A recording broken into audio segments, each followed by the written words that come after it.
Hello दोस्तों, नमस्कार, good evening. आप सभी का बहुत बहुत स्वागत है।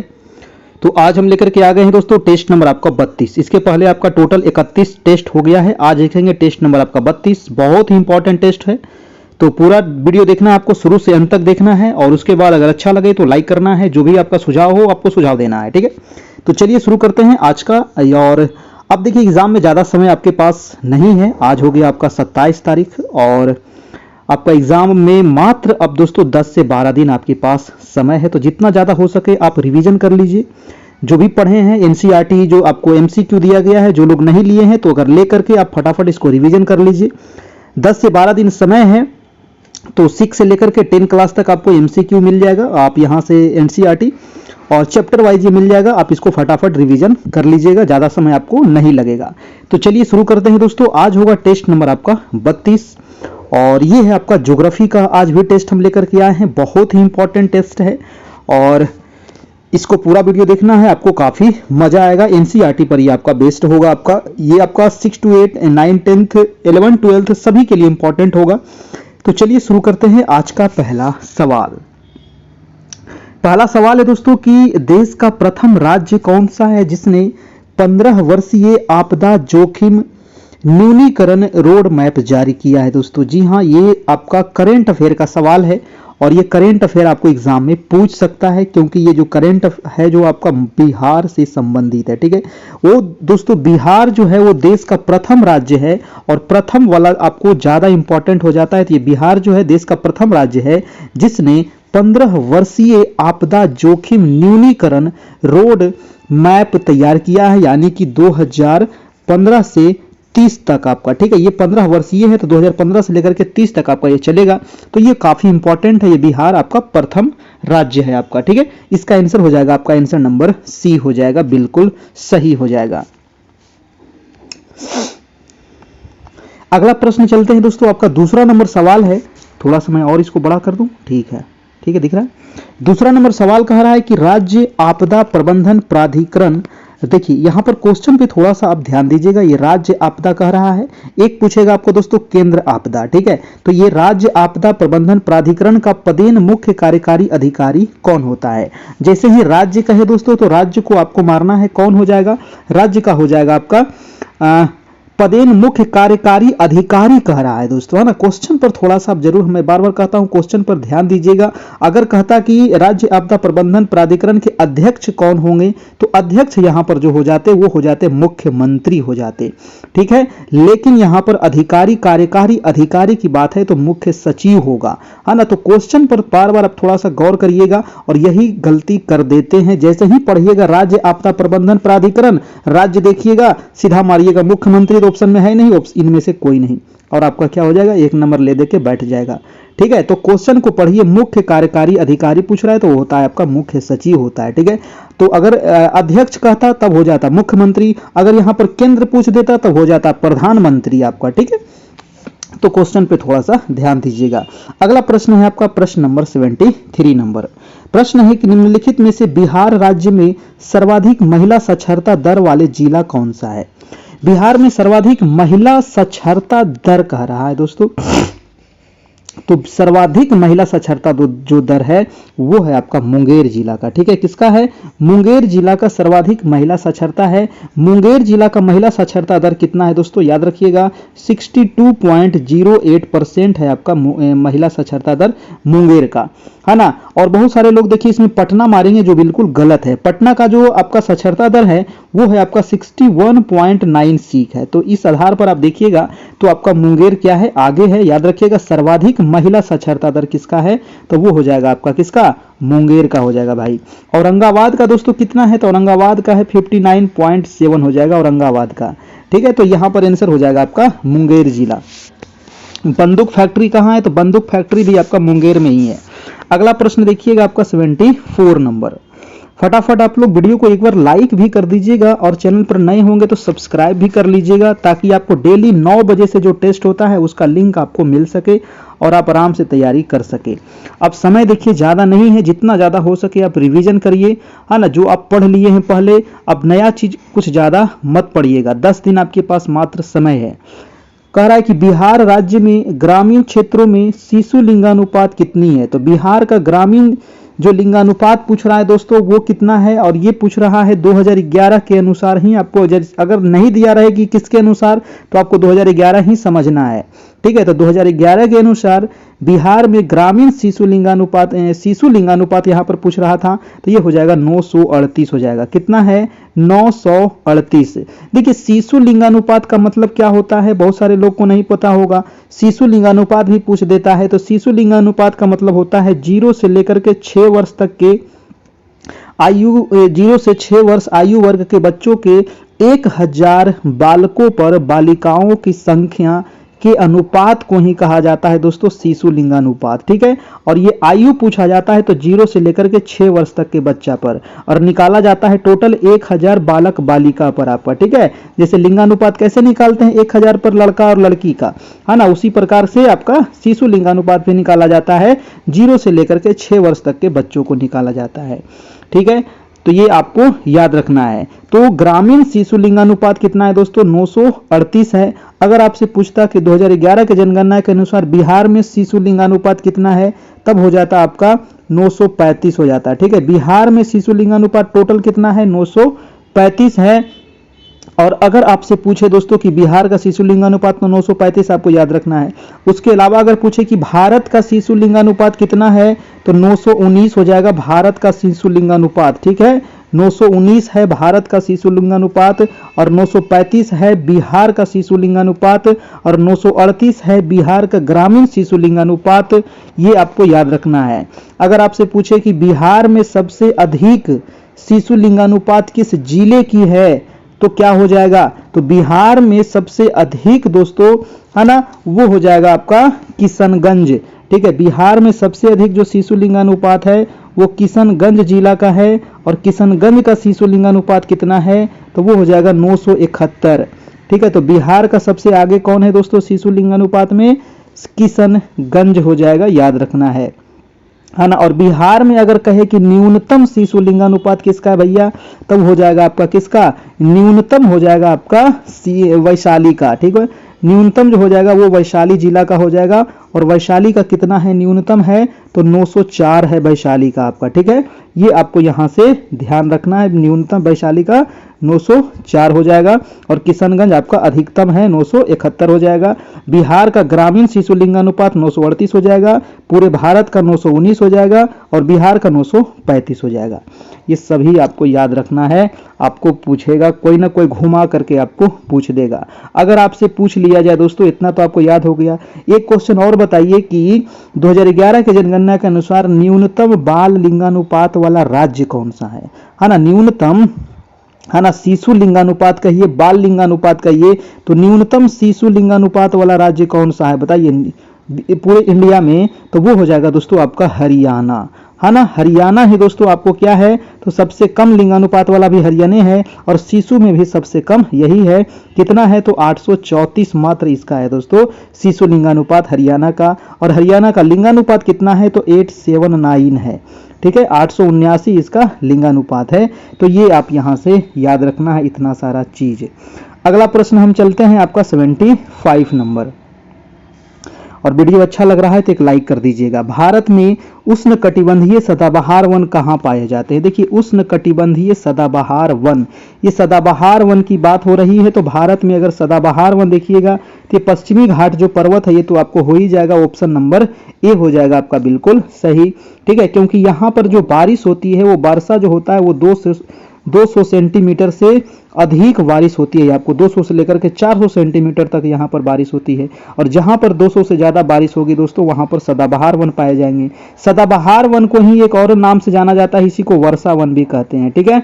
इसी को वर्षा वन भी कहा जाता है। सदाबहार वन की मुख्य यहाँ पर पेड़ कौन कौन से पाए जाएंगे दोस्तों, ये आपको बताना है। तो महोगनी है, रोजवुड है ना, आबनूस है, आपका आयरन वुड है, रबर है ना। तो ये सारे जो पेड़ है दोस्तों, ये आपके सदाबहार वन के पेड़ हैं आपको, ठीक है, ये आपको याद रखना है। सदाबहार वन के जो वृक्ष होते हैं ना, ये अपनी पत्तियां जो है दोस्तों, ये आपको मतलब थोड़ा थोड़ा करके गिराते रहती है, क्योंकि सदाबहार वन में बहुत ज्यादा प्रकार के इसमें पेड़ पाए जाते हैं, ठीक है। तो सभी जो पेड़ पौधे हैं वो एक बार अपनी पत्तियां को नहीं गिराते हैं, थोड़ा थोड़ा करके धीरे धीरे करके गिराते रहती है, ठीक है। सबसे ज्यादा दोस्तों जैव विविधता आपको देखने को मिलेगा तो वो सदाबहार वन में ही देखने को मिलेगा आपको, ठीक है ना, क्योंकि यहाँ पर इतने लंबे लंबे वृक्ष होते हैं। इसके जो वृक्ष होते हैं ना, बहुत ज्यादा कठोर वृक्ष होते हैं, बहुत लंबे होते हैं, 50 मीटर तक लंबे होते हैं दोस्तों वृक्ष, है ना, बहुत लंबे लंबे वृक्ष होते हैं आपको, ठीक है। अगला प्रश्न है आपका 76 नंबर, कह रहा है कि भारत निम्नलिखित में से किस गोलार्ध में स्थित है। तो अगर हम इस ग्लोब को अगर देखें दोस्तों, है ना, अगर आप इस ग्लोब को देखिएगा तो ग्लोब के दोस्तों ये बीच में होता है 0 डिग्री, जिसको भूमध्य रेखा कहते हैं। 0 के ऊपर दोस्तों जो भी कंट्री आएगा ये आएगा नॉर्थ में, उत्तरी गोलार्ध में, और 0 के जो भी नीचे आएगा ये आएगा दक्षिणी गोलार्ध में, ठीक है। तो भारत कहां पर है दोस्तों, भारत जो है आपका 0 के ऊपर में है, क्योंकि भारत का अक्षांशीय विस्तार कितना है, 8 डिग्री, है ना, कितना है, 8 डिग्री 4 मिनट से 37 डिग्री 6 मिनट, ये है भारत का अक्षांशीय विस्तार। तो 8 डिग्री क्या है, 0 के ऊपर ही होगा ना, तो भारत किधर हो जाएगा, उत्तरी अक्षांश में हो जाएगा और पूर्वी देशांतर में हो जाएगा, ठीक है, उत्तरी गोलार्ध में हो जाएगा और पूर्वी देशांतर में हो जाएगा। इसका आंसर क्या हो जाएगा आपका 76 का ए नंबर हो जाएगा, ठीक है। अब देख लीजिए इसका आंसर नंबर ए हो जाएगा, बिल्कुल सही, ठीक है। तो भारत का अक्षांशीय विस्तार कितना है, 8 डिग्री 4 मिनट से 37 डिग्री 6 मिनट, और देशांतरीय विस्तार भारत का कितना है दोस्तों, तो 68 डिग्री 7 मिनट से 97 डिग्री 25 मिनट आपका क्या है, भारत का देशांतरीय विस्तार है, याद रखिएगा। अगला प्रश्न चलते हैं आपका 77 नंबर। 77 कह रहा है कि व्हीलर द्वीप का नाम क्या, व्हीलर द्वीप का नया नाम क्या है। देखिए जो व्हीलर द्वीप है दोस्तों, इसका नाम बदल दिया गया है और इसका नया नाम क्या रखा गया है, ये आपको बताना है, बताइए जल्दी से। व्हीलर द्वीप का नया नाम है आपका अबुल कलाम द्वीप। क्या नाम है इसका, अबुल कलाम द्वीप है दोस्तों व्हीलर द्वीप का नया नाम। ऑप्शन नंबर हो जाएगा सी नंबर। व्हीलर द्वीप आखिर है कहां पर भाई, तो व्हीलर द्वीप यानी कि एपीजे अब्दुल कलाम जो द्वीप है ये पड़ता है आपको उड़ीसा राज्य में। कहां है ये है आपको उड़ीसा राज्य में।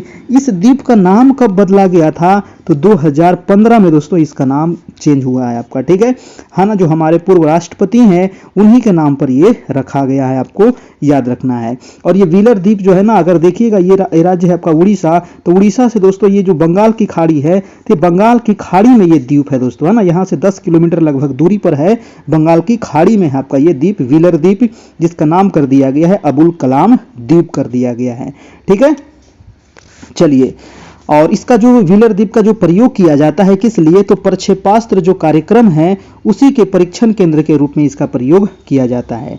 अगला प्रश्न है आपका 78 नंबर। 78 कह रहा है कि कैलाश मानसरोवर की यात्रा पर जाने वाले तीर्थयात्रियों को तिब्बत में प्रवेश करने के लिए किस दर्रे को पार करना पड़ता है। अगर आपको कैलाश मानसरोवर जाना है तो दोस्तों आपको तिब्बत में दोस्तों कौन से दर्रा को आपको पार करना पड़ेगा, है ना। उस दर्रे को पार करते हुए आपको वहां पर जाना होगा कैलाश मानसरोवर।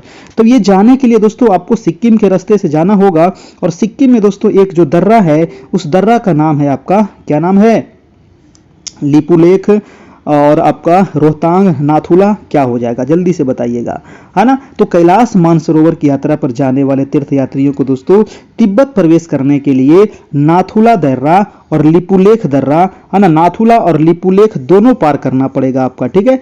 नाथुला और लिपुलेख दर्रा दोनों पार करना पड़ेगा, है ना। नाथुला जो है आपको सिक्किम में है और लिपुलेख जो है आपका ये उत्तराखंड में है। ये दोनों को पार करके आपको जाना होगा, ठीक है। चलिए, तो इसका आंसर हो जाएगा आंसर नंबर 1 और सी दोनों सही है, तो ऑप्शन नंबर आपका डी यहां से बिल्कुल ठीक हो जाएगा। देख सिक्किम में 2 दर्रा है दोस्तों, एक नाथुला है और आपका एक जैलेपला है। अगला प्रश्न देखिएगा आपका 79 नंबर। 79 कह रहा है कि भारत की लैटेराइट मिट्टियों के बारे में कौन से कथन सत्य है। लैटेराइट मिट्टी, लैटेराइट मिट्टी दोस्तों वैसे क्षेत्र में पाए जाते हैं जहां पर बहुत अधिक बारिश होती होगी, ठीक है, बहुत अधिक बारिश होती होगी उस क्षेत्र में देखने को मिलता है लैटेराइट मिट्टी। लैटेराइट मिट्टी में कह रहा है कि कौन सा कथन यहाँ पर सत्य है। ऑप्शन है कि ये साधारणतः लाल रंग की होती है, ठीक है, ये तो लाल रंग का ही होता है ना, लेटेराइट मिट्टी देखने में आपको लाल ही लगेगा। कह रहा है कि वे नाइट्रोजन और पोटास में समृद्ध होता है। ठीक है, तो नाइट्रोजन और पोटास और चूना इसमें क्या होती है, कमी होती है दोस्तों, ये समृद्ध नहीं होता है। आगे है कि इन मिट्टियों में टैपियोका और काजू की उपज होती है, तो ये वाला ऑप्शन आपका बिल्कुल सही है, इसमें टैपियोका और काजू की खेती होती है, तो ये वाला बिल्कुल आपका सही है आपका, है ना। तो ये नंबर आपका सही है और सी नंबर सही है, तो आंसर क्या हो जाएगा आपका डी नंबर 1 से अधिक हो जाएगा। ठीक है, तो ये लेटेराइट मिट्टी की आपको याद रखना है दोस्तों कि इसकी क्या खूबियां हैं, ठीक है, इसमें क्या कमी पाई जाती है, इसमें किस किस की खेती होती है ना। अगर इसमें वर्षा भी बहुत ज़्यादा होता है यहाँ पर, ठीक है, इसीलिए आपको लेटेराइट मिट्टी देखने को मिलेगा तमिलनाडु, कर्नाटक वाले क्षेत्र में, है ना, और नॉर्थ ईस्ट वाले क्षेत्र में भी कहीं कहीं आपको असम वगैरह में देखने को मिलता है आपका। ठीक है, चलिए, केरल में भी लेटेराइट मिट्टी मिल जाएगा, कर्नाटक महत्वपूर्ण है, तमिलनाडु भी है, आंध्र प्रदेश, है ना, तो जहां पर ये सब वाले क्षेत्र में आपको देखने को मिलेगा। अगला प्रश्न है आपका प्रश्न नंबर 80 नंबर सवाल है कि सीमेंट उद्योग में कच्चे माल के रूप में किन खनिजों का प्रयोग किया जाता है। देखिए, सीमेंट उद्योग में, है ना, कच्चे माल में क्या क्या प्रयोग चाहिए, है ना। अगर आपको सीमेंट उद्योग लगाना है तो आपको कच्चा माल क्या क्या चाहिए, तो कच्चा माल आपको चूना पत्थर तो चाहिए ही, है ना, चूना पत्थर आपको चाहिए, सिलिका भी आपको चाहिए, एल्यूमिना भी आपको चाहिए, जिप्सम आपको चाहिए दोस्तों। तो आंसर क्या हो जाएगा, आंसर नंबर डी हो जाएगा, है ना, आपको जिप्सम भी इसके लिए चाहिए।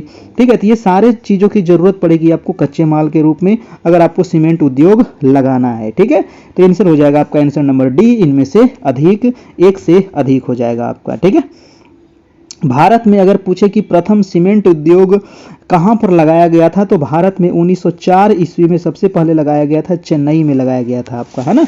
अगला प्रश्न देखते हैं आपका प्रश्न नंबर 81 नंबर।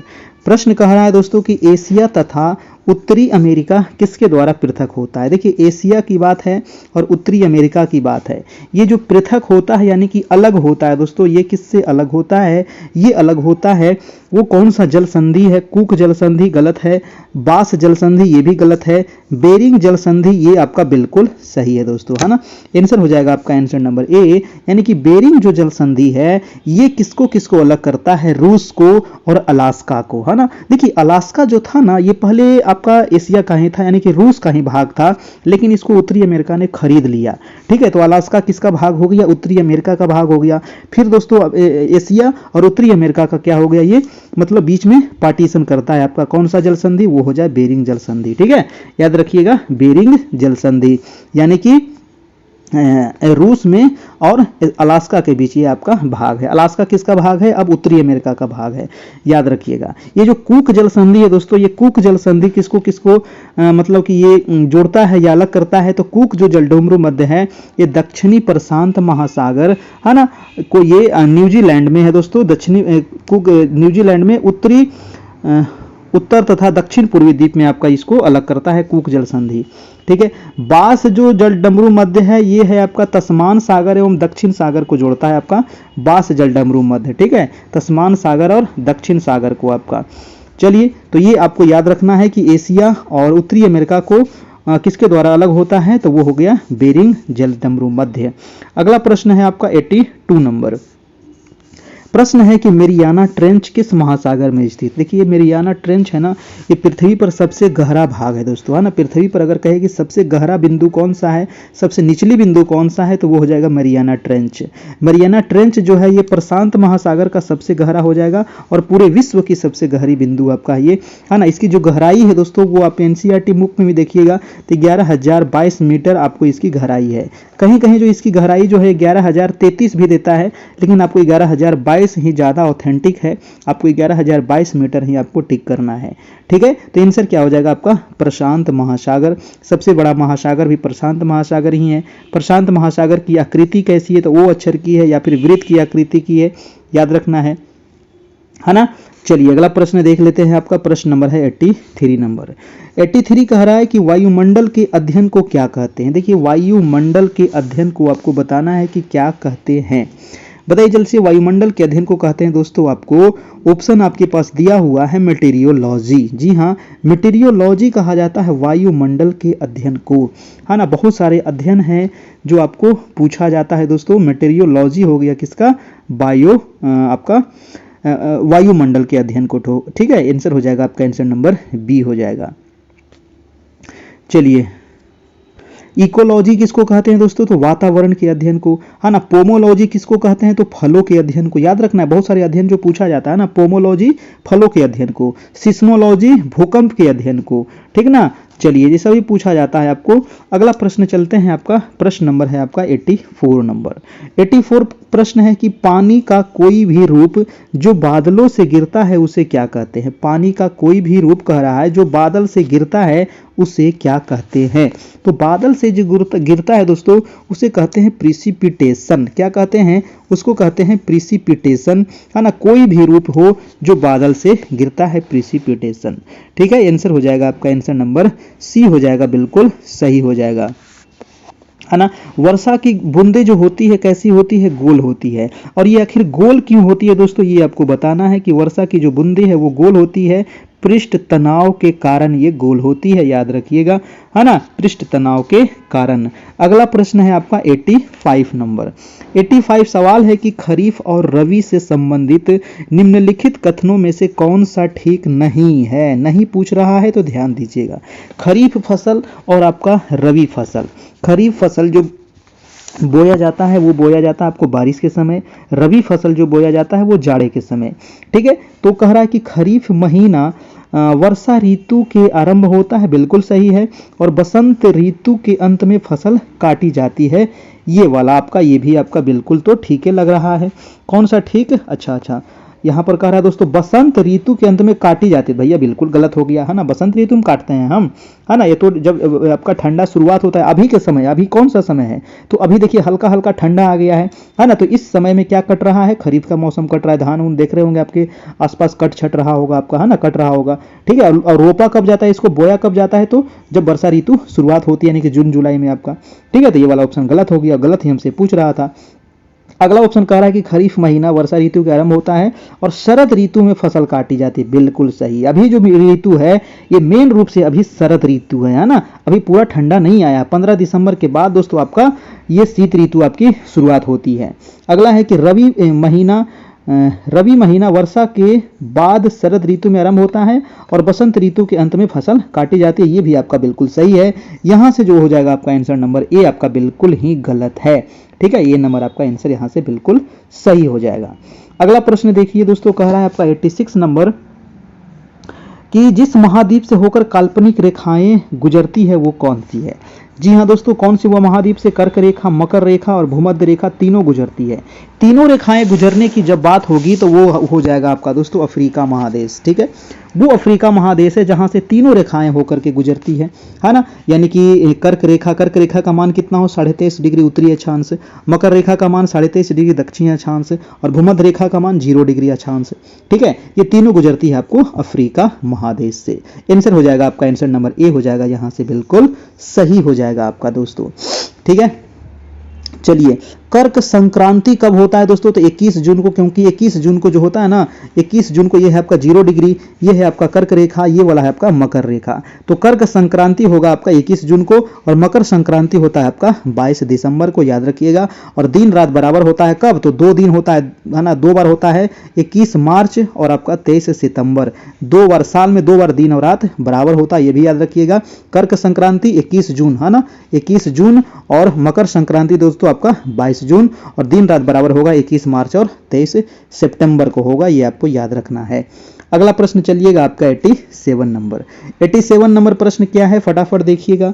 कह रहा है कि भारत में तंबाकू उत्पादन में प्रथम स्थान पर कौन है? तंबाकू पूछ रहा है, तो भारत में तंबाकू भी अच्छा खासा उत्पादन हो जाता है और सबसे अधिक जो होता है वो आंध्र प्रदेश में होता है। बिहार में भी तंबाकू अच्छा खासा होता है, लेकिन बिहार प्रथम नहीं है, प्रथम हो जाएगा आपका आंध्र प्रदेश हो जाएगा, है ना। तंबाकू क्या है दोस्तों? तो एक मतलब उत्तेजक पदार्थ है। तंबाकू नहीं खाना चाहिए, बहुत खराब चीज़ें हैं, इससे कैंसर वगैरह फैलता है ना। इसको सरकार उपजाने की ऐसे इजाज़त नहीं देती है ना, लेकिन कुछ कुछ क्षेत्रों में इसको दिया जाता है। ठीक है, तंबाकू में क्या पाया जाता है? तो तंबाकू में निकोटिन पाया जाता है, याद रखिएगा। अगर पूछे तंबाकू में विश्व में प्रथम कौन सा हो जाएगा दोस्तों? तो विश्व में प्रथम हो जाएगा आपका चीन, है ना। चाइना में सबसे ज़्यादा तंबाकू का उत्पादन होता है। तंबाकू को दोस्तों भारत में किसने लाया था? तो पुर्तगालियों के द्वारा यहाँ पर लाया गया था। तो पुर्तगाली ये काम गलत किया था, है ना। पुर्तगाली तंबाकू लेकर के आया, आलू भी पुर्तगाली लाया था, तो आलू बहुत बढ़िया चीज लाया था, लेकिन ये तंबाकू लेकर के आया, बड़ा गलती किया। है ना। चलिए, भारत में पूछा जाता है कि तंबाकू खेती की शुरुआत कब हुई थी। तो जहांगीर के काल में दोस्तों, है ना, जहांगीर के काल में तंबाकू की खेती की शुरुआत हुई थी भारत में, है ना। जहांगीर ने तंबाकू पर रोक लगा दिया था उस समय, ठीक है, याद रखिएगा, है ना। चलिए, तंबाकू का मुख्यालय कहाँ है भैया भारत में? तो तंबाकू का भारत में जो मुख्यालय है ये गंटूर में स्थित है, याद रखना है ना। तंबाकू वर्तमान में कैंसर का सबसे बड़ा कारण है, इसलिए तंबाकू को नहीं खाना चाहिए, बहुत ही खराब चीज है दोस्तों, है ना। चलिए, नेक्स्ट प्रश्न हम देख लेते हैं आपका। पश्चिम बंगाल में सबसे अधिक क्या होता है? तो पश्चिम बंगाल में चावल होता है सबसे अधिक। चावल के बाद क्या होता है? जूट होता है सबसे अधिक, है ना, ये याद रखिएगा पश्चिम बंगाल में। अगला प्रश्न देखिएगा आपका 88 नंबर। 88 कह रहा है कि नागार्जुन सागर बांध किस नदी पर है? बताइए। नागार्जुन, तो अर्जुन किससे संबंधित होंगे दोस्तों? अर्जुन तो कृष्ण से संबंधित ही होंगे, है ना, दोनों एक नंबर के दोस्त। आंसर हो जाएगा आपका, आंसर नंबर बी हो जाएगा, यानी नागार्जुन बांध कहाँ हो जाएगा? कृष्णा नदी पर। और ये कृष्णा नदी पर अगर राज्य पूछे कहाँ हो जाएगा तो आंध्र प्रदेश हो जाएगा, है ना। किस राज्य में है दोस्तों? आंध्र प्रदेश में है आपका नागार्जुन सागर परियोजना आपका, ठीक है। चलिए, नागार्जुन जो था दोस्तों ये किसके दरबार में रहता था? अगर पूछे नागार्जुन जो था ये किसके दरबार में रहता था? ये कनिष्क के दरबार में रहता था आपका, ठीक है। चलिए, नेक्स्ट प्रश्न हम देख लेते हैं, और तो इसमें कुछ नहीं है। गोदावरी, अगर हम कृष्णा की बात करें, कृष्णा के उद्गम कहाँ होता है? तो महाबलेश्वर से होता है ना, ये तो आपको सभी को आदि होगा, है ना। कृष्णा महाबलेश्वर से निकलती है, ठीक है। और कावेरी कुर्ग ब्रह्मगिरी से निकलती है। गोदावरी आपको त्र्यंबकेश्वर महाराष्ट्र से, नासिक से निकलती है। अगला प्रश्न है आपका 89 नंबर की, भारत में सबसे बड़ा कृषि प्रायोगिक फर्म कहाँ स्थित है? देखिए, भारत में सबसे बड़ा कृषि प्रायोगिक फर्म कह रहा है, तो ये हो जाएगा आपका कहाँ? जल्दी से बताइएगा। भोपाल में, अंबाला में, सूरतगढ़ में। आंसर हो जाएगा सी नंबर आपका बिल्कुल सही, सूरतगढ़ में। सूरतगढ़ भैया है कहाँ? तो सूरतगढ़ कहाँ है? कर्नाटक में हो जाएगा। कहाँ है सूरतगढ़? कर्नाटक में है दोस्तों आपका सूरतगढ़। और ये कृषि प्रायोगिक फर्म है आपका यहाँ पर भारत का सबसे बड़ा, सूरतगढ़ में, ठीक है, सूरतगढ़ याद रखिएगा, है ना। जामनगर जो है दोस्तों ये गुजरात में पड़ता है, और वो रिलायंस का तेल शोधक कारखाना है, वो भी आपको याद रखिएगा, है ना। भोपाल में क्या है दोस्तों? तो भारत कला भवन, है ना। क्वेश्चन पूछा जाता है कि भारत कला भवन कहाँ है? बताइए तो, भारत कला भवन कहाँ है? तो ये पड़ता है आपको भोपाल राज्य में, ठीक है। कहाँ है भारत कला भवन? भोपाल में है, ठीक है, याद रखिएगा दोस्तों। और अंबाला जो है ये किस लिए प्रसिद्ध है? अंबाला, अंबाला जो प्रसिद्ध है, तो अंबाला में ऊनी वस्त्र और जूता चप्पल का केंद्र है, ठीक है। अंबाला में ऊनी वस्त्र और जूता चप्पल। अगला प्रश्न है 90 नंबर की, भारत का वह कौन सा बंदरगाह है जिसे मुक्त व्यापार क्षेत्र कहा जाता है? बहुत ही इंपॉर्टेंट है ना। ये भारत का दोस्तों प्रथम बंदरगाह भी इसको आप कह सकते हैं, है ना। जो मुक्त व्यापार क्षेत्र वाला प्रथम बंदरगाह यही है, और वो है आपका कहाँ गया? कांडला बंदरगाह, ठीक है। कांडला बंदरगाह कहाँ है? तो गुजरात में है, आपको पता होगा, नहीं है तो याद रखिए गुजरात में है आपका कांडला बंदरगाह। आखिर ये कैसा बंदरगाह है दोस्तों? तो ये ज्वारीय बंदरगाह है, ठीक है, ये ज्वारीय बंदरगाह है ना, याद रखिएगा, है ना। जब भारत पाकिस्तान अलग हुआ था तो सबसे पहले कांडला बंदरगाह को ही विकसित किया गया था, है ना, क्योंकि जो कराची बंदरगाह था वो चल गया पाकिस्तान में, तो भारत में विकसित करना बहुत जरूरी था, तो ये कांडला बंदरगाह को विकसित किया गया। और मुक्त व्यापार क्षेत्र वाला बंदरगाह आपका यही है भारत का, वो है आपका कांडला बंदरगाह दोस्तों, याद रखना है। कोच्चि बंदरगाह जो है दोस्तों इसको क्या कहा जाता है? तो कोच्चि जो है ये केरल में है, इसको कहा जाता है पूर्व का वेनिस भी कहते हैं, पूर्व का वेनिस कहा जाता है कोच्चि को दोस्तों, याद रखिएगा। पारादीप बंदरगाह कहाँ है? तो ये है उड़ीसा राज्य में, याद रखना है। पारादीप कहाँ है? उड़ीसा में है। तूतीकोरिन कहाँ है दोस्तों? तो तूतीकोरिन है तमिलनाडु में, सभी पूछा जाता है। विशाखापत्तनम कहाँ है? आंध्र प्रदेश में। नहावा सोवा कहाँ है? महाराष्ट्र में। मार्मा गोवा कहाँ है? गोवा में, है ना। मंगलोरो बंदरगाह कहाँ है? कर्नाटक में। पूछा जाएगा भाई, A to Z आपको याद रखना है, ये सभी आपको पूछा जाता है। हुगली बंदरगाह दोस्तों आपका वेस्ट बंगाल में। नेक्स्ट प्रश्न है आपका 91 नंबर की, मानसरोवर झील कहाँ स्थित है? मानसरोवर जो है आपका ये हो जाएगा कहाँ? नेपाल में, भारत में, तिब्बत में, तो ये आपको बिल्कुल सही ऑप्शन नंबर सी हो जाएगा, तिब्बत में है आपका मानसरोवर झील दोस्तों, ठीक है, मानसरोवर झील। आपको बताना है कि टोरेंस झील कहाँ है, जल्दी से बताइए कि टोरेंस झील कहाँ है, जल्दी से बताना है। टोरेंस झील, तो टोरेंस झील है आपको ऑस्ट्रेलिया में, है ना। टोरेंस झील कहाँ है? ऑस्ट्रेलिया में पड़ता है टोरेंस झील। भारत का सबसे बड़ा खारे जल की झील है उड़ीसा में चिल्का झील, और सबसे खारा झील कौन सा है? तो वो हो जाएगा सांभर झील, राजस्थान। सबसे खारा सांभर है और सबसे बड़ा खारा हो जाएगा चिल्का झील, ठीक है। रेंडियर झील कहाँ है बताइए भैया, बताइएगा। रेंडियर है ना, रेंडियर झील, एक मिनट में गलत लिख रहा हूँ, रेंडियर है ना। तो रेंडियर झील जो है दोस्तों ये कनाडा में पड़ता है ना, ये कनाडा में है। चाड झील कहाँ है, नाइजीरिया में है ना। चाड झील नाइजीरिया में, ठीक है, याद रखना है। चलिए, और ईरी झील कहाँ है दोस्तों, अमेरिका और कनाडा के सीमा रेखा पर है ईरी झील। चलिए नेक्स्ट प्रश्न देख लेते हैं आपका 92 नंबर। कह रहा है कि भारत के पड़ोस में घोड़े की नाल जैसे आकार वाला मूंगे का द्वीप समूह कौन सा है। बहुत इंपॉर्टेंट है, घोड़े के नाल के आकृति का कह रहा है दोस्तों। तो यहां पर आपको दिखेगा अरब सागर में एक द्वीप है ना, इस द्वीप का नाम है दोस्तों आपको लक्षद्वीप। क्या नाम है इसका, लक्षद्वीप इसको नाम है। और ये लक्षद्वीप में द्वीपों की संख्या कितनी है, तो 36 द्वीप है। लक्षद्वीप की राजधानी कहाँ है, तो कावारती इसकी राजधानी है, ये भी आपको यहां से याद रखना है।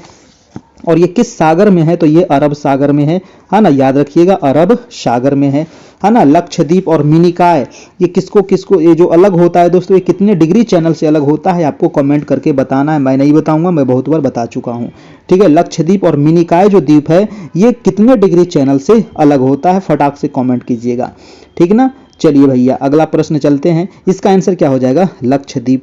मालदीव क्या है दोस्तों, तो मालदीव भी एक छोटा सा देश है जो आपका हिंद महासागर में आपको पड़ता है। और ये भी मालदीव आपका प्रवाल द्वीप ये भी है आपका, ठीक है। और प्रवाल द्वीप वाले बहुत सारे हैं, जैसे हिंद अटलांटिक महासागर में एक बरमूडा है ना, तो वो भी प्रवाल द्वीप है आपका, ठीक है। चलिए अगला प्रश्न देख लेते हैं आपका। प्रश्न नंबर है 93 नंबर। प्रश्न है कि विश्व में सबसे बड़ा गरान वन निम्न में से कौन सा है। सबसे बड़ा गरान वन बताना है दोस्तों, यहाँ पर कौन सा है ये बताइए, है ना। अफ्रीका वन है या फिर आपका अल्पाइन वन है या फिर आपका सुंदर वन है। विश्व का सबसे बड़ा गरान वन, देखिए गरान वन का मतलब क्या होता है, बहुत सारे लोग नहीं समझ रहे होंगे। गरान वन देखिए अंग्रेजी में लिख दिया है तो आप समझ गए होंगे, मैनग्रोव है ना, मैनग्रोव वन इसको कहते हैं दोस्तों, है ना। मैनग्रोव वन मतलब वहां पर पाया जाएगा जहां पर ज्वार हमेशा आते रहता होगा, ठीक है, यानी कि जहां पर समुद्र का पानी हमेशा लगता होगा वहीं पर देखने को मिलेगा आपको मैनग्रोव वन। तो विश्व का सबसे बड़ा जो मैनग्रोव वन है वो है आपको सुंदर वन, ठीक है, सुंदर वन। सुंदर वन का निर्माण कैसे हुआ है, तो ये गंगा नदी है ना, गंगा नदी और ब्रह्मपुत्र नदी के संयोग से हुआ है, ठीक है, ब्रह्मपुत्र है ना, गंगा और ब्रह्मपुत्र के मिलन से हुआ है। गंगा नदी को बांग्लादेश में क्या कहते हैं, पद्मा कहते हैं, और ब्रह्मपुत्र को क्या कहते हैं दोस्तों, जमुना कहते हैं, है ना। तो जब ये दोनों नदी मिलती है ना, और आगे बढ़ती है तो इसको कहते हैं मेघना, है ना, इसको कहते हैं मेघना। और यही नदी जाकर के गिरती है दोस्तों आपका बंगाल की खाड़ी में, जिससे दुनिया का सबसे बड़ा डेल्टा सुंदरवन का डेल्टा का निर्माण होता है। और ये सुंदरवन का डेल्टा आपका मैनग्रोव वन है, यानी कि गरान वन है, ठीक है, गरान वन यानी कि ये मैनग्रोव वन है। इसका सुंदरवन नाम क्यों पड़ा, सुंदरी वृक्ष की प्रधानता की वजह से। सुंदरवन किस लिए प्रसिद्ध है दोस्तों, कौन से प्राणी के लिए, तो ये मेन रूप से पश्चिम बंगाल में है। और यहाँ दोस्तों बाघ के लिए आपका, ठीक है ना, बाघ के लिए आपका ये प्रसिद्ध है, आपका बंगाल टाइगर जिसको कहा जाता है ना। बंगाल टाइगर के अलावा पर यहाँ पर हिरन मगरमच्छ भी है, लेकिन मेन रूप से यहाँ पर बंगाल टाइगर के लिए ये फेमस है आपका दोस्तों, ठीक है। चलिए अगला प्रश्न हम देख लेते हैं। प्रश्न नंबर है आपका 94 नंबर। और देखिए अभी तक आप लोग वीडियो को लाइक नहीं किए भैया, थोड़ा सा लाइक कर दीजिएगा, है ना, लाइक थोड़ा सा करते रहिएगा ताकि हमारा भी एनर्जी बना रहे, हमको भी थोड़ा सा अच्छा लगे, है ना, ताकि हमको भी थोड़ा सा पढ़ाने में और भी जोश आवे और भी जोश के साथ आप लोग को बताते चले, ठीक है। 9 बजे से देखिए आपकी डेली टेस्ट होती है, फिलहाल अभी लगभग 1 सप्ताह 10 दिन और आपकी क्लास होगी, ठीक है। एग्जाम से 2-3 दिन पहले आप लोग को क्लास बंद हो जाएगी, आप लोग रिवीजन करने के लिए आपको दे दिया जाएगा 2-3 दिन, जितना ज़्यादा आप लोग रिवीजन करिए, है ना, आप ज़्यादा एग्जाम के समय जितना ज़्यादा आप रिवीजन करिएगा उतना ज़्यादा आपको फायदा होगा। जितना हम पीडीएफ दे दिए हैं एनसीईआरटी वाला 6 से लेकर के 10 क्लास तक, जो लोग नहीं लिए हैं तभी ले सकते हैं। और उसके अलावा आपको जो पढ़ाया गया है वो आप पढ़ लीजिएगा। एनसीईआरटी बुक आप बार बार थोड़ा उलट के देखते रहिएगा, रिवीजन करते रहिएगा, आपका काम हो जाएगा, ठीक है। ज़्यादा आपको दिमाग पर टेंशन नहीं लेना है, आराम से आपको तैयारी करना है और आराम से एग्ज़ाम देना है आपको, ठीक है।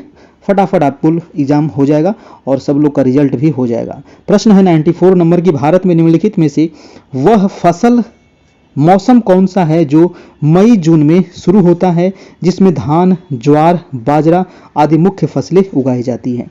तो ये कह रहा है दोस्तों वह फसल मौसम कौन सा जिसमें मई जून में इसको शुरू होता है, जिसमें धान, ज्वार, बाजरा मुख्य फसलें उगाई जाती है, तो ये मुख्य रूप से हो जाएगा खरीफ फसल। ऐसे देखिए इसको मई जून नहीं लिखना चाहिए, यहाँ पर जून जुलाई लिखना चाहिए, ठीक है। मई जून यहाँ पर समझिए गलत टाइपिंग हो गया है ना। मई में तो खैर जबरदस्त गर्मी रहता है, जून जुलाई में बुआई होता है आपका किसका, तो धान है, ज्वार है, बाजरा है, ये सभी हो जाएगा आपका खरीफ फसल में आ जाएगा आपका, ठीक है। ये सभी खरीफ फसल में आ जाता है। और जैसे कि रबी फसल जो होता है, रबी फसल की बुआई होती है आपको नवंबर दिसंबर में, और मार्च अप्रैल में काटा जाता है आपको रबी फसल। उसके अलावा अगर आपसे पूछा जाए नगदी फसल, ठीक है, नगदी फसल आपको जरूर पूछेगा, 100% है कि आपको फसल से दोस्तों क्वेश्चन रहेगा। तो नगदी फसल में कौन कौन से हो जाएगा, जल्दी से बताइए। कहवा है, चाय है, जूट है, तंबाकू है ना, आपको और क्या कहते हैं दोस्तों उसको, ईख है। ये सारे जो हो जाएंगे दोस्तों आपको रबी फसल के अंतर्गत आ जाएगा, ठीक है। याद रखना फसल चक्र का मतलब क्या होता है ना, फसल चक्र का मतलब होता है, जल्दी से बताइएगा फसल चक्र का मतलब क्या होता है। ये सारे पॉइंट को आपको दिमाग में रखना है। फसल चक्र का मतलब होता है दोस्तों खेत में फसल जो है बदल बदल कर खेती करना को ही फसल चक्र कहते हैं। और क्या चक्र है ना, मतलब कि अभी धान उपजाए है ना, फिर बाद में गेहूं लगेगा, फिर बाद में आपको दलहन लगेगा है ना, फिर बाद में सब्जी उब्जी भी लग जाएगा, फिर धान लगेगा, मतलब ये चक्र आपको चल रहा है। इसी प्रकार से खेती उपजाना चाहिए, नहीं कि धान लग रहा है तो सिर्फ धाने धान हो रहा है, ठीक ना, ऐसे नहीं होना चाहिए। इससे होता है क्या कि इससे खेत की उर्वरा शक्ति कम हो जाती है, इसीलिए फसल चक्र लगाना जरूरी है। अगला प्रश्न है 95 नंबर, निम्नलिखित में से वह कौन सा राज्य है जिसकी अंतर्राष्ट्रीय सीमाएं 3 देशों से मिलती है। वो राज्य बताना है दोस्तों, वो कौन सा राज्य है जिसकी अंतर्राष्ट्रीय सीमाएं 3 देशों से मिलती है। तो असम से 3 देशों मिल रही है, अरुणाचल प्रदेश है और राजस्थान है। कौन सा हो जाएगा दोस्तों, 95 का जो हो जाएगा आपका आंसर नंबर हो जाएगा आपका क्या। देखिए असम से 2 देशों की सीमा मिलती है, कौन कौन, तो असम से दोस्तों एक तो आपका भूटान हो जाएगा, असम से सीमा लगती है। एक भूटान के अलावा दोस्तों असम का लगता है बांग्लादेश, ठीक है। तो असम आपका आंसर नहीं होगा, असम दोस्तों 2 ही देश को टच करता है, ये तो गलत हो गया आपका। राजस्थान की बात करें तो राजस्थान मात्र एक देश से सीमा बना रही है, वो है आपका कौन, तो पाकिस्तान से, है ना। लेकिन जो अरुणाचल प्रदेश है ये 3 देश से सीमा बनता है दोस्तों, कौन कौन, एक तो हो जाएगा ऊपर में चाइना, फिर हो जाएगा आपका बांग्लादेश नहीं, म्यांमार है ना, और एक हो जाएगा आपका भूटान। यानी कि अरुणाचल प्रदेश से कितने देशों की सीमा बनेगी, 3 देश। वो 3 देश याद रखना है, चीन, ठीक है, चीन हो जाएगा, और हो जाएगा म्यांमार, है ना, म्यांमार हो जाएगा, और एक हो जाएगा आपका भूटान हो जाएगा, ठीक है। देखिए म्यांमार के अलावे भी राज्य हैं जो आपको 3 देश से सीमा बन रहा है, जिसका जैसे कि सिक्किम राज्य है, ठीक है। अगर ऑप्शन में सिक्किम रहता तो आप सिक्किम भी टच कर सकते थे, ठीक है, सिक्किम भी मार सकते हैं। सिक्किम के अलावा हम बात करें वेस्ट बंगाल, तो वेस्ट बंगाल भी वो राज्य है दोस्तों जिससे 3 देशों की सीमा मिलती है, ठीक है। और भी है एक आपका, देखिए लद्दाख को अगर आप देखते हैं, है ना, तो लद्दाख जो है दोस्तों जो केंद्र शासित प्रदेश है, लद्दाख से पाकिस्तान भी सीमा बना रहा है, लद्दाख से दोस्तों आपका अफगानिस्तान भी सीमा बन रहा है, लद्दाख से ही आपका चाइना का भी सीमा बन रहा है। तो लद्दाख जो केंद्र शासित प्रदेश है इससे भी 3 देशों की सीमा आपका बनती है आपका, ठीक है। उसके अलावा 3 राज्य भी हैं आपके। अगला प्रश्न है आपका प्रश्न नंबर 96 नंबर, वह फसल कौन सी है जो जलोढ़ मिट्टी में उगती है और जिसके लिए प्रचुर मात्रा में दोस्तों पानी की आवश्यकता होती है।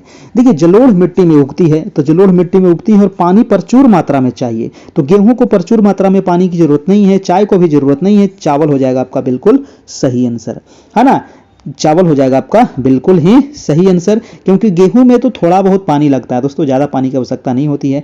चाय में भी ज्यादा पानी की आवश्यकता नहीं है क्योंकि इसके जड़ में पानी चाहिए नहीं, हाँ लेकिन इसको पानी चाहिए लेकिन जड़ में नहीं चाहिए, क्योंकि जो आपका चाय होता है वो पर्वतीय क्षेत्र में होता है ना, ढलान चाहिए, वहीं पर आपका चाय हो सकता है, ठीक है। चाय का बात आया दोस्तों, तो चाय सबसे अधिक विश्व में जो होता है वो चीन में होता है, ठीक है। सबसे अधिक चाय का उत्पादन विश्व में चीन में होता है। भारत में अगर बात करें दोस्तों तो असम में सबसे ज़्यादा होता है। असम के अलावा आपका वेस्ट बंगाल में भी, दार्जिलिंग वगैरह में होता है, और थोड़ा बहुत आपका साउथ में चल जाइएगा ना तो आपको कहाँ है, तमिलनाडु वगैरह में भी थोड़ा बहुत होता है, ज़्यादा नहीं होता है आपका, ठीक है। बिहार में भी चाय की खेती होती है, तो किशनगंज जिला में होता है जो वेस्ट बंगाल से सटा हुआ है वहाँ पर, ठीक है। चलिए अगला प्रश्न देख लेते हैं आपका। और गेहूं की अगर हम बात करें दोस्तों तो गेहूं का उत्पादन है ना, अगर सबसे ज़्यादा कहे तो उत्तर प्रदेश है, प्रति हेक्टेयर में कहे दोस्तों तब पंजाब हो जाएगा, है ना, प्रति हेक्टेयर में पंजाब हो जाएगा, है ना। चावल अगर कहे तो चावल हो जाएगा दोस्तों वेस्ट बंगाल हो जाएगा सबसे ज़्यादा, है ना, वेस्ट बंगाल में चावल सबसे अधिक होता है, ठीक है, याद रखिएगा। अगला प्रश्न है आपका 97 नंबर, कुगटी वन्य पशु विहार, बताइए कुगटी वन्य पशु विहार जो है ये किस राज्य में है दोस्तों, कुगटी तो कुगटी वन्य पशु विहार जो है ये कहाँ है भैया, जल्दी से बताइएगा। इसका आंसर क्या होगा, 97 नंबर आपका सवाल है। देखिए कुगटी जो वन्य पशु विहार है दोस्तों, ये पड़ता है आपको कहाँ गया, हिमाचल प्रदेश में। आपका ऑप्शन नंबर आपका सी हो जाएगा, हिमाचल प्रदेश में, है ना। अब चावल का कटोरा किसको कहते हैं, छत्तीसगढ़ को, याद रखना है। चावल का कटोरा भारत में छत्तीसगढ़ को, है ना। अगर कहे दोस्तों दक्षिण भारत के चावल का कटोरा किसको कहते हैं, तो कृष्णा गोदावरी डेल्टा। कृष्णा गोदावरी डेल्टा जो है ना, ये कृष्णा है, ये गोदावरी डेल्टा जो है दोस्तों, तो कृष्णा गोदावरी जो डेल्टा है इसको कहते हैं दक्षिण भारत के चावल का कटोरा, है ना। अगर छत्तीसगढ़ ऑप्शन में नहीं रहे और सीधा सीधा अगर पूछे कि चावल का कटोरा कौन सा है, तो दक्षिण गोदावरी डेल्टा, है ना, कृष्णा गोदावरी डेल्टा इसको कह देगा। चावल का कटोरा भारत में कहे तो छत्तीसगढ़ हो जाएगा आपका, ठीक है। चावल कैसा फसल है दोस्तों, तो ये उष्णकटिबंधीय फसल है। बहुत सारे चावल से सवाल आपको पूछता है और इस बार भी आपको पूछेगा। चलिए तो इसका आंसर क्या हो गया आपका, हो गया आपका कुगटी। कहाँ हो गया दोस्तों, कुगटी अभी हम बता दिए ना, कुगटी हो जाएगा आपका हिमाचल प्रदेश में है आपका, ठीक है। किबुल लामजाओ, अगर आपसे पूछे कि किबुल लामजाओ राष्ट्रीय उद्यान कहाँ है, बहुत इंपॉर्टेंट है किबुल लामजाओ, है ना, नहीं याद है नोट कर लीजिएगा। कहाँ गया जी, किबुल लामजाओ। किबुल लामजाओ जो नेशनल पार्क है ये हो जाएगा आपका कहाँ, तो किबुल लामजाओ मणिपुर में, ठीक है। कहाँ है, मणिपुर में दोस्तों, है ना, मणिपुर में है, बहुत इंपॉर्टेंट है। उसके अलावा सोमेश्वर अभयारण्य जो है वो कर्नाटक में हो जाएगा।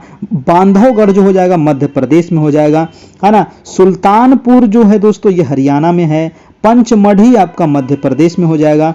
बहुत सारे हैं, इसके अलावे आपको याद रखना पड़ेगा। अगला प्रश्न है आपका 98 नंबर की, भारत के किस राज्य में क्षेत्रफल सबसे अधिक है, तो क्षेत्रफल सबसे ज्यादा किसका है दोस्तों, उत्तर प्रदेश, मध्य प्रदेश या राजस्थान। तो आंसर क्या हो जाएगा, राजस्थान आपका सबसे ज्यादा क्षेत्रफल में आगे है ना। तो राजस्थान भारत में क्या है, क्षेत्रफल की दृष्टि से सबसे बड़ा है। अगर जनसंख्या में कहते तब हो जाता उत्तर प्रदेश, ठीक है, जनसंख्या में उत्तर प्रदेश।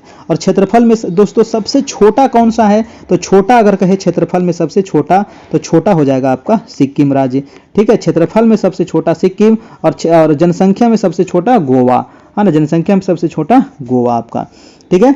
चलिए ठीक है, साक्षरता की दृष्टि से अगर कहे दोस्तों सबसे अधिक कौन हो जाएगा, केरल हो जाएगा, और साक्षरता में सबसे पीछे बिहार हो जाएगा। नेक्स्ट प्रश्न है आपका 99 नंबर। प्रश्न है कि निम्नलिखित में से किस नदी को दक्षिण गंगा कहा जाता है, दक्षिण गंगा, है ना। दक्षिण गंगा किसको कहते हैं, तो दक्षिण गंगा को देखिए यहाँ पर दो प्रश्न पूछेगा, एक दक्षिण गंगा, एक पूछेगा दक्षिण भारत की गंगा, है ना। एक पूछेगा दोस्तों दक्षिण भारत की गंगा। अगर क्वेश्चन रहे दक्षिण भारत की गंगा तब आपको मारना है कावेरी, ठीक है। दक्षिण भारत की गंगा कहे तो कावेरी, और सिर्फ दक्षिण गंगा रहे तो गोदावरी, ठीक है। तो ये क्वेश्चन में आपको पूछा जाएगा, गोदावरी हो जाएगा। गोदावरी नदी को दक्षिण गंगा कहते हैं। गोदावरी नदी को ही दोस्तों वृद्ध गंगा भी कहा जाता है, ठीक है। गोदावरी को ही कहा जाता है, वृद्ध गंगा, है ना। तो ये भी नाम याद रखना है, वृद्ध गंगा या दक्षिण गंगा इसको कहते हैं, ठीक है। दक्षिणी गंगा या दक्षिण की गंगा भी कहते हैं, लेकिन दक्षिण भारत की गंगा कहे तो हो जाएगा कावेरी नदी, याद रखना है। गोदावरी की लंबाई कितनी है, गोदावरी की लंबाई है 1465 किलोमीटर, है ना, 1465 किलोमीटर इसकी लंबाई है।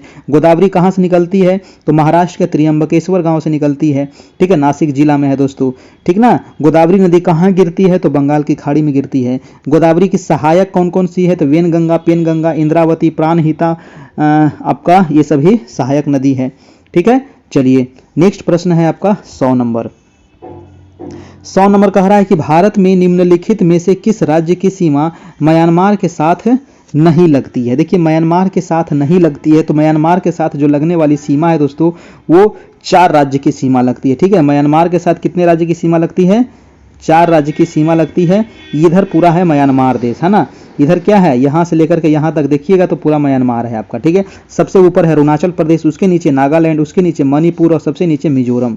तो मणिपुर का सीमा लग रहा है, नागालैंड का भी सीमा लग रहा है, असम का सीमा नहीं लगता है। आंसर क्या हो जाएगा, ए नंबर, ठीक है। आंसर क्या हो जाएगा, ए नंबर यहाँ से बिल्कुल सही हो जाएगा। ओहो कहाँ गया जी, अच्छा 100 नंबर ही था ना, हाँ ठीक तो है, 100 नंबर आपका असम हो गया, ठीक तो है, हाँ को कहीं दिमाग मेरा और चल गया था। चलिए आंसर हो जाएगा आपका ए नंबर आपका असम। देखिए नॉर्थ ईस्ट की बात यहाँ पर आई है दोस्तों, तो नॉर्थ ईस्ट में कितने राज्य हैं, तो टोटल इसमें 7 राज्य है, 7 सिस्टर। 7 राज्य में कौन कौन से राज्य, एक तो अरुणाचल प्रदेश हो जाएगा, एक असम हो जाएगा, एक मणिपुर हो जाएगा, नागालैंड हो जाएगा, इसके अलावा मिजोरम हो जाएगा, है ना, इसके अलावा क्या हो जाएगा, मिजोरम हो जाएगा, और एक हो जाएगा आपका मेघालय, है ना। तो हो गया ना, कई राज्य हुआ आपका, असम हो गया, नागालैंड, 1 2 3 4 5 6, एक राज्य कौन छूट रहा है, मिजोरम हो गया, मणिपुर हो गया, नागालैंड हो गया, त्रिपुरा देखिए एक छूट रहा है ना, एक त्रिपुरा छूट रहा था, ठीक है। ये 7 राज्य आते हैं टोटल दोस्तों आपको 7 सिस्टर में, है ना। कभी कभी दे देता है कि इसमें सिक्किम भी, तो सिक्किम दोस्तों इसमें नहीं आता है, ध्यान रखिएगा, ठीक है, सिक्किम इसमें नहीं आता है। और असम वैसा राज्य है जो 6 से, है ना, ये 6 से दोस्तों सीमा बनाता है असम राज्य, ये भी आपको याद रखना है, ठीक है। और ये त्रिपुरा ऐसा राज्य है दोस्तों जो बांग्लादेश से 3 तरफ से घिरा हुआ है, ठीक है। चलिए अगला प्रश्न देखते हैं आपका 101 नंबर। कह रहा है कि ज्वालामुखी की सक्रियता अधिक पाई जाती है कहाँ पर दोस्तों, ज्वालामुखी की सक्रियता अधिक पाई जाती है प्रशांत महासागर, जापान में, या कोलंबिया में, क्या आंसर होगा 101 का। देखिए ज्वालामुखी जो सबसे ज़्यादा पाया जाता है वो पाया जाता है दोस्तों प्रशांत महासागर में, ठीक है, प्रशांत महासागर में सबसे अधिक ज्वालामुखी क्षेत्र आपको यहीं पर है, ठीक है। ज्वालामुखी कितने प्रकार के होते हैं भैया, 3 प्रकार के होते हैं, है ना, एक सक्रिय ज्वालामुखी, सुषुप्त ज्वालामुखी और मृत ज्वालामुखी। विश्व का सबसे ऊंचा ज्वालामुखी अगर पूछे तो सबसे ऊंचा, है ना, याद रखिएगा सबसे ऊंचा, तो सबसे ऊंचा हो जाएगा कोटोपैक्सी, ठीक है, कौन हो जाएगा, कोटोपैक्सी, और यह है कहाँ, इक्वेडोर में है आपका, ठीक है। कोटोपैक्सी कहाँ है दोस्तों, इक्वेडोर में है, याद रखिएगा, है ना। विश्व का सबसे ऊंचाई पर, देखिए एक है आपको ऊंचा, एक क्वेश्चन देखिए कई प्रकार से पूछ देता है ना, अब लड़के गलती कर देते हैं। एक तो अगर क्वेश्चन पूछेगा कि विश्व का सबसे ऊंचा और ऊंचाई पर में अंतर है दोस्तों, ऊंचा और ऊंचाई पर में अंतर है, और यही अंतर लड़के नहीं समझ पाते हैं, एग्जाम में स्टूडेंट नहीं समझ पाते हैं। क्वेश्चन पूछेगा विश्व का सबसे ऊंचा ज्वालामुखी, तब हो जाएगा कोटोपैक्सी इक्वाडोर। अगर पूछे कि विश्व में सबसे ऊंचाई पर, है ना, सबसे ऊंचाई पर स्थित, ठीक है, तो ये क्वेश्चन दूसरा हो गया, है ना, ऊंचाई पर स्थित सक्रिय ज्वालामुखी कौन सा होगा, तो ऊंचाई, सबसे ऊंचाई पर स्थित सक्रिय ज्वालामुखी हो जाएगा ओजस डेल सलाडो, इसका नाम है ओजस डेल सलाडो, ठीक है, इसका क्या नाम है, ओजस डेल सलाडो इसका नाम है दोस्तों, जो सबसे ऊंचाई पर स्थित है, ठीक है, ये आपको याद रखना है। सबसे ऊंचा कौन सा है, तो कोटोपैक्सी इक्वाडोर में है, ये आपको याद रखना है, ठीक है। चलिए अगर पूछे आपको कि सबसे ऊंचाई पर स्थित शांत ज्वालामुखी कौन सा है, तो एकांकागुआ, ठीक है, ये तो सक्रिय था ना, ये सक्रिय वाला बात है, ठीक है। अब पूछेगा आपसे कि विश्व का सबसे ऊंचाई पर स्थित शांत ज्वालामुखी एकांकागुआ है दोस्तों, है ना, एकांकागुआ है। चलिए अगला प्रश्न देख लेते हैं आपका, बहुत सारा ज्वालामुखी है जो आपको एग्जाम में आपको बार बार पूछा जाता है। अगला प्रश्न है आपका प्रश्न नंबर 102 नंबर। कह रहा है कि शीत ऋतु के दिनों में हम मौसम किस प्रकार का होने पर ज़्यादा ठंड महसूस करते हैं। भैया ठंडा का दिन में, है ना, ठंडा के दिन में कह रहा है कि शीत ऋतु के दिनों में हम मौसम किस प्रकार होने पर दोस्तों ज़्यादा ठंड का हम महसूस करते हैं। मौसम साफ रहता है, मेघाच्छादित रहता है, या आर्द्र रहता है।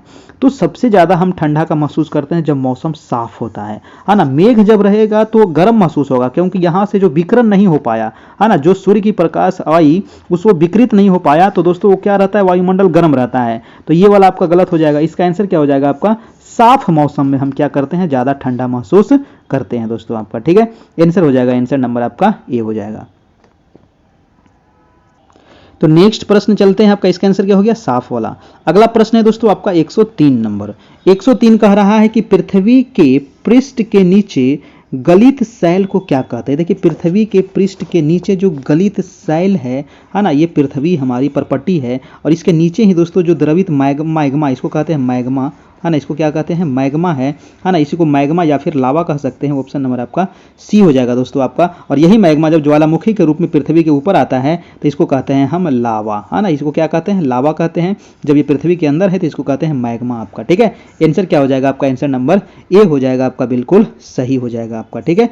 लावा यानी कि पृथ्वी के पृष्ठ के नीचे गलित शैल को लावा कहा जाता है दोस्तों आपका, ठीक है। देखिए बैथोलीथ और लैकोलीथ, ये दो शब्द है आपको याद रखना है। लैपो, एक मिनट में आपको बता देता हूँ, लैपोलीथ, ठीक है, ये कहाँ गया, लैपोलीथ, एक होता है लैपोलिथ, एक होता है बैथोलिथ, एक होता है बैथोलिथ। आखिर ये क्या है ना, ये क्या है दोस्तों?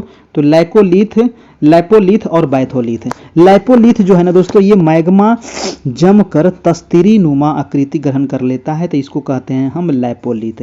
ठीक है, जो मैग्मा है वो जमा और जम करके कैसी आकृति बना लेगा? तस्तरी की आकृति, है ना, तस्तरी। तो तस्तरी आकृति में बन जाएगा, तो इसको कहेंगे लैपोलिथ। और बैथोलिथ किसको कहेंगे? बैथोलिथ मतलब यह सबसे बड़ा आग्नेय चट्टानों का ये पिंड होता है जो अंतर्भेदी चट्टानों से बनता है। ठीक है ना, क्योंकि आपको पता है कि जब ज्वालामुखी फटता है दोस्तों, तो कुछ भाग अंदर ही जम जाता है और कुछ आपको बाहर आकर के जमता है। तो जो अंदर जम गया उसको कहेंगे बैथोलिथ आपका। ठीक है, आग्नेय चट्टानों का ये पिंड है और ये अंतर्भेदी चट्टान से बनता है। अगला प्रश्न है आपका 104 नंबर। 104 नंबर सवाल कह रहा है कि देश की निम्नलिखित मिट्टियों में से किसे स्वतः कृषि मिट्टी कहा जाता है, यानी कि स्वतः कृषि योग्य मिट्टी जो कहते हैं वो है आपका जलोढ़ नहीं होगा, काली कपासी मिट्टी हो जाएगा आपका। ठीक है, काली कपासी जो मिट्टी है दोस्तों, इसी को कहते हैं स्वतः कृषि मिट्टी। आखिर क्यों कहा जाता है? क्योंकि ये जो काली मिट्टी है ना, जब ये सूखती है तो बहुत बड़ा बड़ा दरार पड़ जाता है। ठीक है, इसीलिए इसको कहते हैं स्वतः कृषि मिट्टी। इसी को कपासी मिट्टी भी कहा जाता है, इसी को काली मिट्टी भी कहते हैं। ठीक है, तो ये आपको याद रखना है। काली मिट्टी में दोस्तों लौह ऑक्साइड की मात्रा इसमें ज़्यादा होती है, याद रखना है, यानी कि लोहे की मात्रा थोड़ा सा इसमें ज़्यादा होता है। चलिए, और ये सबसे अधिक भारत में कहाँ है? तो ये महाराष्ट्र राज्य में हो जाएगा, है ना, सबसे अधिक महाराष्ट्र में। कपास का उत्पादन सबसे अधिक कहाँ होता है? तो गुजरात में होता है, याद रखना है, कपास गुजरात हो जाएगा। अगला प्रश्न है दोस्तों आपका 105 नंबर। 105 नंबर प्रश्न कह रहा है कि जब अति शीतल वायु की संहति के ऊपर अति तप्त और आर्द्र वायु उठती है तो निम्नलिखित में से कौन सी घटनाएं घटित हो सकती है? देखिए क्या कह रहा है कि जब अति शीतल वायु मतलब अति क्या है? अति ठंडी वायु। शीतल मतलब ठंडी वायु, मतलब कि जब बहुत ज्यादा ठंडी वायु के ऊपर कह रहा है कि अति तप्त और आर्द्र वायु उठती है दोस्तों, तो कौन सी घटनाएं इसमें घटित होती है? तो इसमें घटित होगा दोस्तों आपका प्रशांत मौसम, ये वाला गलत है आपका। हिमपात भी इससे नहीं होगा।